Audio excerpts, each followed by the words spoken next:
नमस्कार। Social media पर आने वाले कंटेंट को लेकर एक बार फिर से सवाल खड़े किए गए हैं, क्योंकि अक्सर ये देखने में आया है कि सोशल मीडिया पर कुछ ऐसे कंटेंट आ जाते हैं जिससे समाज में माहौल गर्मा जाता है। ऐसे ही मामले की सुनवाई के दौरान सुप्रीम कोर्ट में केंद्र सरकार ने कहा कि मीडिया को लेकर अगर आप कोई भी आदेश पारित करते हैं तो उससे पहले सोशल मीडिया पर आने वाले कंटेंट को लेकर नियम जरूर बनाए जाने चाहिए। आज इसी विषय पर हमारे साथ बातचीत करने के लिए मौजूद है कानून के जानकार अनुतोष सिंह। आइए इनसे बातचीत करेंगे और ये जानने की कोशिश करेंगे कि जिस तरीके से सोशल मीडिया का जो दुरुपयोग किया जा रहा है वो कितना गलत है और समाज में इससे कितना फर्क पड़ता है, और केंद्र सरकार ने सुप्रीम कोर्ट में जो कहा है कि इस पे एक नियम बनाए जाना चाहिए, ये कितना जायज बात करते हैं। सर, क्या कहेंगे कि सोशल मीडिया एक अच्छा प्लेटफॉर्म है जहां पर आप अपनी बात कह सकते हैं, दूसरी बात सुन सकते हैं, लेकिन इसका बड़ा बेजा इस्तेमाल किया जा रहा है। देख रहे हैं कि इससे दंगे भड़क जाते हैं, तमाम तरह की बातें हो जाती हैं, तो कितना इस पर अंकुश लगाना कितना जरूरी हो चुका है आज के दौर में? देखिए, आपने जैसे खुद दंगों का नाम लिया, दिल्ली दंगे जिस तरह से प्लान किए गए थे उसमें सोशल मीडिया का कितना बड़ा रोल है। व्हाट्सएप को सामने से आके उन दंगों को ही आधार करके और बनाना पड़ा एक वीडियो। अगर आपको हल्का सा याद है, एक वीडियो बनी थी जिसमें एक बूढ़े लोग होते हैं जो मतलब अरे देखो हमारे लोग को मारा जा रहा है, पीटा जा रहा है, तो बेटा उनका समझाने लगता है कि पापा क्या आप वहाँ थे, क्या आपने वीडियो देखी है? बस मैंने तो नहीं देखा। तो इसको फॉरवर्ड मत करें, अंकुशों को मतलब आधार न बनाएं जी, और इसको आप फॉरवर्ड ना करें। तो सोशल मीडिया का बहुत बुरी तरह से अपने स्वार्थों की सिद्धि के लिए पॉलिटिकल इस्तेमाल होता है, इसलिए जरूरी है कि कुछ एक्शन मेजर लगे इसके। लेकिन सर, आखिर इसका इस्तेमाल लोग गलत क्यों तरीके से करते हैं? क्योंकि समाज में अगर कुछ बात फैलती है, जैसे भी दंगे के हमने जिक्र किया, आपको याद है दिल्ली दंगा कोई एक ऐसा पहला दंगा नहीं है जहां पर सोशल मीडिया के जरिए कोई बातें फैलाई गई, अफवाह फैलाई गई हो। उत्तर प्रदेश को देख ले, तमाम जो ऐसे राज्य जहाँ पर दंगे फैलते हैं उसमें कहीं ना कहीं सोशल मीडिया का बहुत बड़ा एक अहम रोल होता है। जी जी, देखिए सोशल मीडिया पहली बात तो फ्री है, दूसरी बात कोई आपको डर नहीं लगता कुछ भी उसके ऊपर पोस्ट करते हुए। आपको लगता है ठीक है आईडी किसी की है, फ़ोन किसी का है, उठा के आपने पोस्ट कर दिया, कौन पकड़ लेगा मेरे को। तो इसकी वजह से पॉलिटिकल इस्तेमाल ज़्यादा होता है। देखिए, मैं नाम नहीं लूँगा, लेकिन अगर आप ध्यान दें तो पिछले 3-4 सालों में कुछ ऐसे लोग बहुत बड़ा नाम बना कर उनका इस्तेमाल करते हैं। जैसे वो लड़का जो भी पकड़ा गया है, जो मुस्लिम समुदाय से आता है, अभी पकड़ा गया है, उसका रोल अगर आप देखें, ताहिर हुसैन निगम पार्षद, दिल्ली में कितने निगम पार्षद हैं, कितनों का नाम आप जानते हैं, लेकिन सोशल मीडिया की वजह से ताहिर हुसैन पूरे देश में लोग जानते हैं। अगर आज नहीं कल वो बाइज्जत बरी होकर आ गया तो क्या वो निगम पार्षद रहेगा? अब वो एमएलए लड़ेगा सर। तो मेरा फिर वही कहना है कि इसका इस्तेमाल पॉलिटिकल मोटिवेशन की वजह से होता है, लोगों को आसान रास्ता मिल जाता है लीडर बनने का, इसलिए इसका। लेकिन सर, आप तो खुद कानून के जानकर इस पर किस तरीके से अंकुश लगनी चाहिए? क्या लगता है आपको, किस तरीके से सरकार पे चेक और बैलेंस कर सकती है? देखिए, क्या सोशल मीडिया अलग चीज़ है, मीडिया पहले नहीं था क्या? न्यूज़ चैनल्स पहले नहीं थे? आज से 20 साल पहले न्यूज़ चैनल्स नहीं थे, या फिल्म इंडस्ट्री नहीं थी? क्या होता था? अगर आप कुछ भी ब्रॉडकास्ट करते थे तो आप लायबल होते थे उसके लिए।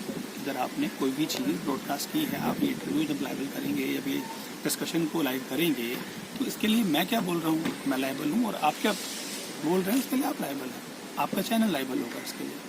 पर क्या जो ये वीडियोज़ हम देखते हैं उनका कोई माई बाप है? कोई है जिसको पकड़ के कह सके कि भाई तूने ये क्या किया?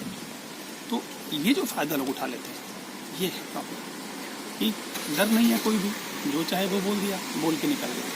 अगर बुरा भी है तो भी हीरो बन गए, अगर भला भी है तो भी हीरो बनने का मौका है। लेकिन सर, सुप्रीम कोर्ट में एक अभी सुनवाई चल रही है, मीडिया में जो डिबेट आती है उसको लेकर सुनवाई चल रही है, जिसमें सुप्रीम कोर्ट में केंद्र सरकार ने कहा है कि अगर आप कोई भी फैसला देते हैं तो सबसे पहले आप इस पर नियम बनाएं। तो क्या फिलहाल अभी इस पर कोई नियम सरकारी तरफ से कोई बना है या नहीं बना है? IT एक्ट 2000 जो है ये उससे ही रेगुलेट होता है। ये बिल्कुल जो एक्ट आपके ब्रॉडकास्टिंग के लिए हैं, IT एक्ट में ही ये सब चीज़ें कवर होती हैं, नियम है। लेकिन लोगों को उसके बारे में अवेयरनेस नहीं, आपको अवेयरनेस करवानी पड़ेगी। गवर्नमेंट अगर चाहे तो सोशल मीडिया के थ्रू ही अवेयरनेस कराए, कैंपेन कराए या मीडिया में कराए, जैसे भी अवेयरनेस करानी पड़ेगी कि भाई आप जो भी बोलते हैं उसके लिए आप लायबल हैं, आप अफवाहों को ना फैलाएं। अभी जो केंद्र सरकार ने सुप्रीम कोर्ट से कहा कि आप इस पर नियम बनाएं, तो क्या सुप्रीम कोर्ट ही नियम बनाएगी? अगर सुप्रीम कोर्ट नियम बनाती है तो नियम किस तरीके से होंगे? सुप्रीम कोर्ट क्यों नियम बनाएगी? सुप्रीम कोर्ट नियम नहीं बनाएगी। दादा, सुप्रीम कोर्ट ने गाइडलाइंस दी हैं कि केंद्र सरकार नियम बनाएगी, ठीक है ना? सुप्रीम कोर्ट नियम नहीं बनाएगी। सुप्रीम कोर्ट तो आदेश देती है, अगर वो आदेश देती है तो लॉज बन जाते हैं वो अपने ऑटोमेटिकली, उसको फॉलो करना होता है। तो सुप्रीम कोर्ट ने केंद्र सरकार को बोला है कि आप इसके लिए दिशा निर्देश जारी करें। आप अभी अगर कोई कंटेंट को ऐसा डालता है जिससे समाज का माहौल बिगड़ता है, तो ऐसे में कभी क्या कानून क्या कहता है, तो सजा का प्रावधान क्या है, किस तरीके से सजा होगी, या जो उस पर जो कंटेंट डालता है वो क्या उसके खिलाफ कैसे, मतलब कैसे कार्रवाई कैसे होगी? देखिए, जो हमारे प्रोविज़न है आईपीसी के, इंडियन पेनल कोड का जो भी प्रोविज़न है, क्योंकि अब उसके कहने से क्या इम्पैक्ट आया है। अगर दंगे भड़के हैं तो दंगों के लिए जो हमारी धाराएं हैं वो लगेंगी। अगर भेदभाव उसने भड़काया है, भेदभाव के लिए धाराएं हैं वो उसके ऊपर लगेंगी। तो वो लायबल तो है। अगर कोई भी आदमी ऐसी कोई भी चीज़ करता है तो आईटी एक्ट से अलग जो हमारी आईपीसी इंडियन पेनल कोड है वो भी उसके ऊपर लगेगी। लेकिन हम तो ये जैसा भी आपने कहा आईपीसी लगती, आईपीसी अभी भी है, आईटी एक्ट अभी भी है, लेकिन उसके बावजूद इस पर अंकुश क्यों नहीं लग पा रहा है? सरकार को क्यों रोना पड़ता है, क्यों गिड़गिड़ाना पड़ता है, सरकार को क्यों अफसोस जताना पड़ता है? जैसा मैंने कहा कि अपने देश में एक माहौल है। अगर मैंने कोई बयान दिया जिससे हलचल मच जाए तो मुझे अरेस्ट करने से पहले 10 बार सोचना पड़ेगा आपको, क्योंकि मैं तो स्टार हो गया ना। तो लोग यहाँ पे स्टार बनने के लालच में, रातों रात सस्ती पब्लिसिटी पाने के लालच में कुछ भी बयान दे देते हैं। और सरकारों को ये, चलिए मैं नाम लेता हूँ मोहम्मद साद का। मोहम्मद साद को अरेस्ट करने में कितनी दिक्कतें हुई, क्या उसने दिक्कतें नहीं फैलाई थी? अभी कहाँ अरेस्ट कब हुआ? आपने कह दिया, मैंने नहीं कहा। आज तक अरेस्ट नहीं हुआ। डोभाल जी को जाके उससे मिलना पड़ा, फिर भी अरेस्टिंग नहीं हुई उसकी। तो कारण आपको समझना पड़ेगा कि यहाँ देश में प्रॉब्लम क्या है कि जो अशिक्षा कह लीजिए या ऐसे तत्व हैं जो देश को कमज़ोर करना चाहते हैं, वो जानबूझ के ये सब चीज़ों का फायदा। चलिए, अभी आपने साथ का नाम लिया, आपने कहा कि गिरफ्तारी हुई कि नहीं, लेकिन मैंने कह रही गिरफ्तारी नहीं हुई है। क्या सरकार की भी इच्छा शक्ति नहीं है कि इस पर रोक लगाई जा सके, उनकी तरफ से भी कोई कोशिश हो? सरकारें जरूर चाहती हैं, सरकारें जरूर चाहती हैं कि भाई इस तरह की चीज़ों से का फैलाव ना हो, गलत बयानबाजी ना हो, या इस तरह की न्यूज़ों का सर्कुलेशन ना हो। सरकारें चाहती हैं। अगर वो नहीं चाहती तो क्यों फेसबुक को बुला के या व्हाट्सएप को बुला के गाइडलाइंस देते हैं? जैसे मैंने कहा कि एक प्रॉपर ऐड चलाया था उसने व्हाट्सएप में, जहाँ पे ये कहा था कि पापा क्या आप थे वहाँ पे, आपने पर्सनली वैलिडेट कर लिया है इसको, तभी फॉरवर्ड करना, वरना मत फॉरवर्ड करना। और अब कोई भी मैसेज जो फेसबुक पे या व्हाट्सएप पे आप सर्कुलेट करते हैं, तो मैं व्हाट्सएप पे तो मैंने नोटिस किया वो फॉरवर्डेड लिखा आता है, एक आइकन बना होता है। वो सब उसकी वजह से ही है। तो गवर्नमेंट, लेकिन सर कई बार देखा गया कि लोग फर्जी अकाउंट भी हो जाते खोल लेते हैं, फेसबुक पे, ट्विटर पे, या तो किसी और जो सोशल मीडिया का जो प्लेटफॉर्म है वहाँ पर फर्जी तरीके से भी बहुत ज़्यादा अकाउंट खोल ली जाती है। तो उसमें कोई निगाह रखने का कोई सिस्टम है?